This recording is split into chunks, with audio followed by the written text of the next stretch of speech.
Hey guys, welcome back to my channel. Thank you so much for clicking on today's video. My name's Brendan and today I'm going to teach you how to do the layout drop. This is a precursor to the layover, which if you haven't already seen, I'll link in the top right corner. I'll show you the drop in full first and then I'll talk you through it step by step.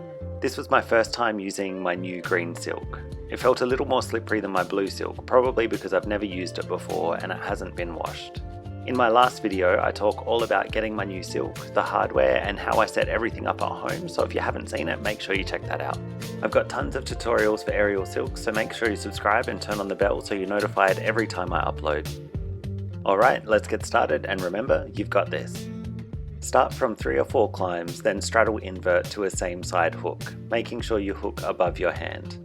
Use your left hand to bring the tail around your low back and over your left knee. At this point you can let go with your right hand and use it to wrap the knee one more time. Pass the silk over your hip bones, behind your back, and then hold onto the tail with both hands out in front. Do a side sit up and get your body as horizontal as possible, and when you're ready to drop, unhook your right knee and straighten both legs out into a straddle. To exit, sit up and reach for the pole end. Resting your foot on the pole can make this a little bit easier. Let the silks unravel and then come back to a climb. I hope you've enjoyed this quick tutorial on the layout drop. If you have any questions, let me know in the comments below and I'll see you in the next one. Bye guys!